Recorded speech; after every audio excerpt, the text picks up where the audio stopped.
There you go. So, as it relates to criticism, when I wanted to start this podcast, the thing that kept me from doing it the most for 2 years was like, wait a minute. So people can like give me feedback and I can't respond to them? Because like if someone posts something on a Facebook post or on an online article, I can respond, right? But with podcasts, it's like people can just say what the fuck ever and you don't even get to respond. And that, for whatever reason, was freaking me out. And so it kept me from doing that for so long. So I want to share with you what I've learned about dealing with feedback. Now, we can deal with feedback from friends and family about our personality and this and that, but this is really about when you are exposing yourself and putting yourself out there when it comes to your livelihood. Like you're an artist, you write, you paint, you create, you put out podcasts, blog posts, you're doing presentations, getting on stage, all of that, right? So I have many artist friends. Like I lived in California, I knew many actors, lived in Ashland, Oregon, which is like a Shakespeare town with many actors. And what I noticed was that they were like very thick-skinned, many of them. And I was like, how did you do that? How did you get to be able to tolerate like all of this criticism? Because y'all, for many professions, there are people like paid to critique them, like chefs, right? There's like food critics, but actors, there's movie critics, film critics, theater critics, right? I mean, it's like people are paid to scrutinize your work. And like, yeah, we had to do it over time, got better at it. Listen, one way for you to avoid being affected by criticism is to live small. It's true. You can live a vanilla life. You can not take any risks, not put yourself out there, and you're probably not going to receive a lot of criticism. Because the more we're out there, the more we expose ourselves to other people, the more we are willing to take risks, the more criticism we're going to get. It's statistically inevitable because we can't please everyone, right? The first time I got a criticism on a Facebook ad I did or something, it was like I had a picture of a woman rock climbing in jeans, and some fucking who knows what was like, oh, this person clearly doesn't know what they're talking about. Total poser, because people don't climb in jeans. And I was like, oh, that's funny, because I have all these pictures of me climbing in Joshua Tree in jeans. So I posted one and I was like so upset about it. And my business coach was like, congratulations. This means people are listening to you. They're seeing your work. Like you are reaching enough people that you got a criticism. This is a good thing. So I want to remind you that it is an option to play vanilla, to stay small, to live a normal life. Totally okay if the idea of going beyond that freaks you out. But there's two kinds of pain, right? We have the pain from taking the risk and potentially being criticized or getting that criticism. And we have the pain from not following our dreams, right? We have, if we're going to feel pain either way, if we're going to feel pain from taking the risk, living an unconventional life, fucking going for it, putting ourselves out there, and then having people criticize us, if we're going to do that, that's one kind of pain. But I have found that for me, and I'm guessing for many of you, because many of my peeps are freedom junkies, you're rebels, you want to help people live unconventional lives. Like the pain of wondering what if, the pain of not going out there is fucking worse. So if you're going to choose between two kinds of pain, the pain of potential criticism, potential, because you may not even fucking get it, right? The pain from putting yourself out there, or the pain of not even trying, I would rather choose the potential risk, right? And if you don't want to, that's okay, but make it a conscious choice and know that there's discomfort on both ends. And I want to encourage you to choose the discomfort that has you at least aligning and moving towards your dreams, okay? And you're like, that's nice, Anna, but what the fuck do I do with that discomfort, right? So let's talk about some of those. So one is to not read the criticism, right? Like if I write an article, a fairly provocative article, and people are making all kinds of comments on it, I can choose to not read them. Like I wrote one for Elephant Journal recently, and all these motherfuckers were like, oh, you seem like such an angry feminist. And like, it was totally unnecessary for you to call that guy out on his racist comment. Like, you're just think you're better than everyone. I was just like, okay, like, do I really? Then I try to engage, and then they're just like, oh, see, you're just angry. And I'm like, okay, this is not worth my time. So I realized I was wasting all this time and energy on responding to this shit. So I tell my VA, okay, can you please just read through the comments? If someone seems sincere and they want to engage in dialogue, then fucking show it to me. Otherwise, I don't want to see it. Right. Or you know, you can just choose to not look at it altogether. Like my actor friends, they don't even read the reviews because it mind fucks them too much. So of course, if it's positive, it's super uplifting. But if it's negative, it can really throw them off, right? So like, I just don't even read it. And you probably have read books about like chefs and other artists. They're like, I don't even read the reviews, right? Yeah, don't let it fuck with you, okay? Okay. Let me see, I got some comments here. What we got going on here? Oh yeah, see, I knew it was you, Dayanira. Oh, Anna, thanks. Thanks for loving my podcast. Love your name. Okay, so we have, you can choose to play it safe and not stand out and avoid criticism.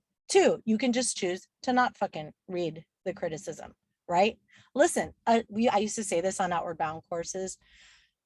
A ship in harbor is safe, but that is not what ships are built for. Humans are resilient motherfuckers, right? We were not built to not have any challenge. We were built to put ourselves out there. Okay. Okay. All right. So what else can we do when we receive this criticism? One is we also need to counter it with positive feedback. And this is science-based, right? From positive psychology. For every one negative thought, ideally there's 5 to counter that. They did a bunch of studies with teams, and they found that the most successful teams had 5 positive comments for every 1 negative comment when they were meeting, right? Or providing feedback.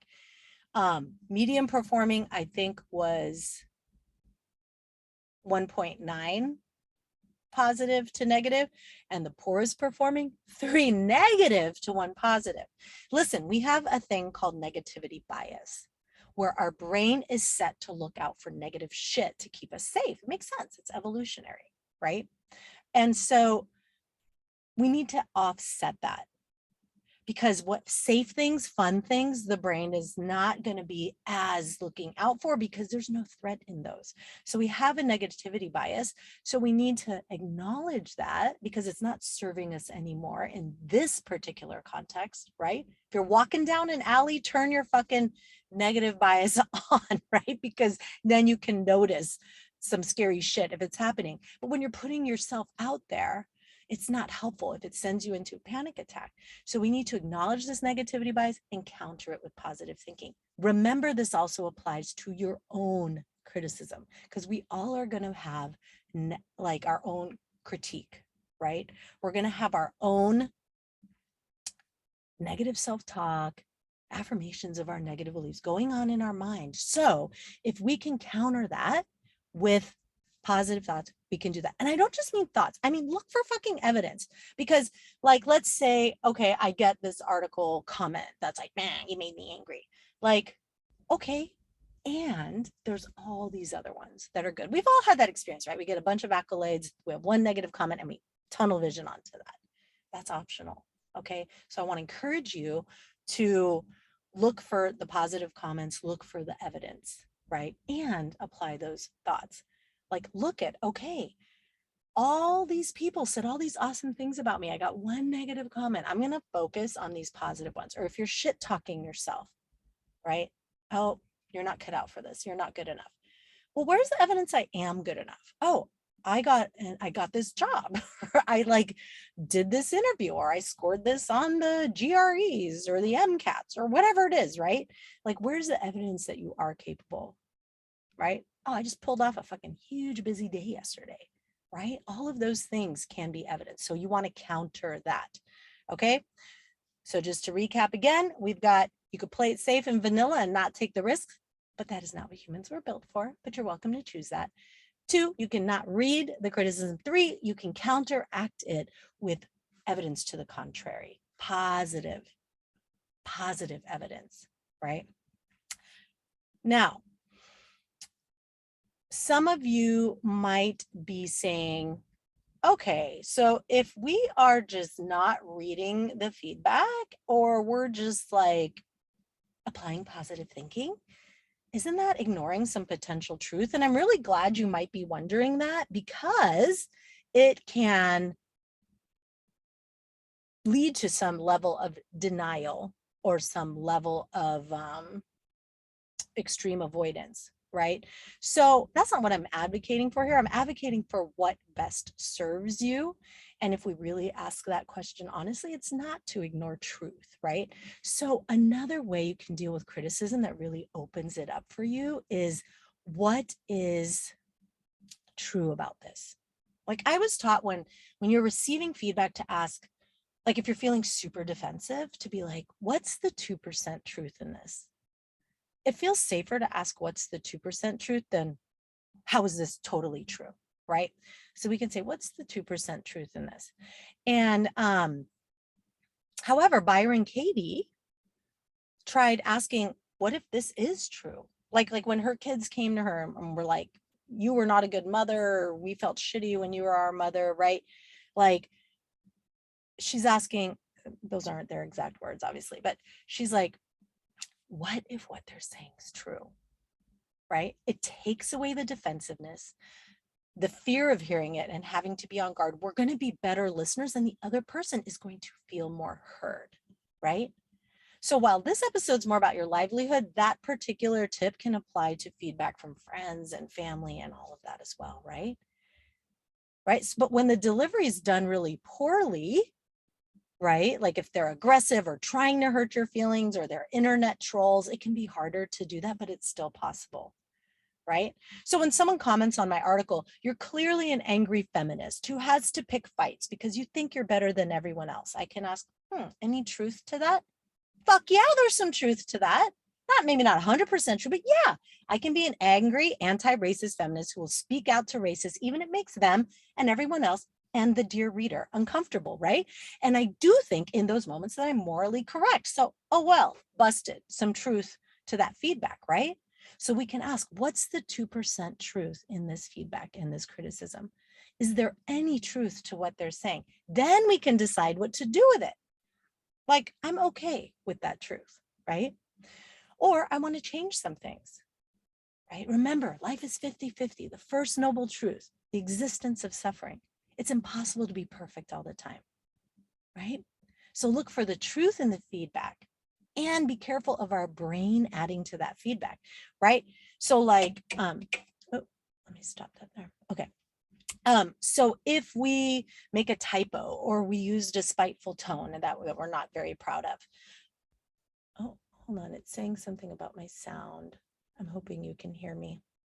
Anyway, so let's say we created some new tool and it didn't work very well, right? We can fix those things, but we get really fucked in the head when we add to it what it means about who we are, right? When we think that we're not worthy or intelligent or cut out for this work. That is not helpful, right? We can accept the part of the feedback that is truth and learn from it and integrate it to do things better next time, and then let the rest go.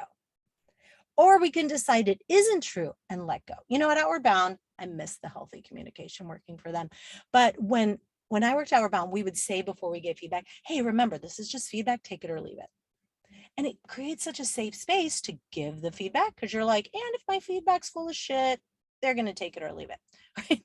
But it's also safer to receive it when it's delivered that way, right? So I wanted to end on listen. When you are in receiving feedback, you also want to consider, as part of what getting curious about its validity or the truth in it, who's dishing it out. Who is giving you the feedback?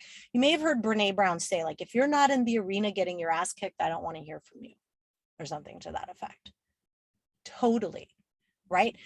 Is the person giving you feedback also putting themselves out there, also willing to examine their own truths and opinions, also willing to receive feedback, willing to dialogue, engage in growth and evolution?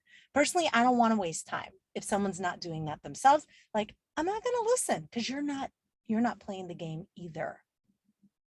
And I want you, if you're going to give me feedback, to be in the same place, taking those risks, right?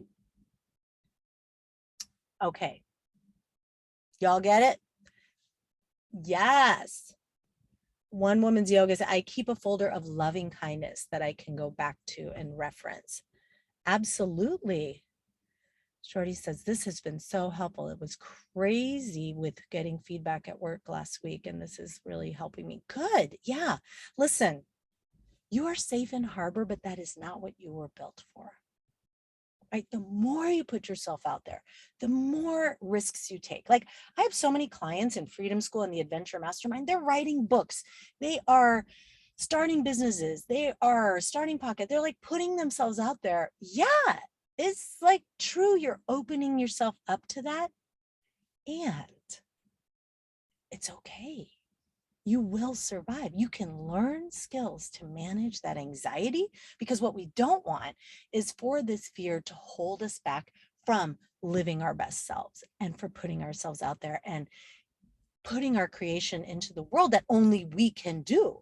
Like, every human being, I believe, was here for a reason, a very special reason that cannot be replaced by anyone else or anything else.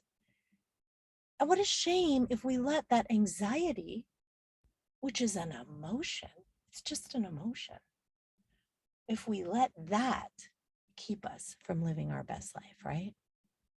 Okay. So don't let the fear of potential criticism like override the pain that you know you'd feel if you didn't even try and didn't even go for it, okay? All right, my friends. So come join the Adventure Mastermind, because we are enrolling. We have 3 spots left. adventuremastermind.com. If you're not sure, just apply. We do have some partial scholarships available, so keep that in mind. You can talk to me about it. adventuremastermind.com. We do a retreat in Hawaii, one in Alaska. It's going to be fucking amazing. And we have 6 months of amazing curriculum and deep dive coaching in between. So check that out. Okay. adventuremastermind.com. And if you also get access to Freedom School when you're an Adventure Mastermind, join freedomschool.com. You can check that out. But right now we are getting tight on the Adventure Mastermind enrollment. So come join me. Okay. All right, loves, have an amazing week. I will see you next week, or I will talk to you on an Adventure Mastermind discovery call. All right. You take care. I love you so much. Next time I'll be in Alaska. I'll probably be wearing different clothes. All right. Ciao. Namaste, Barbara. You're welcome.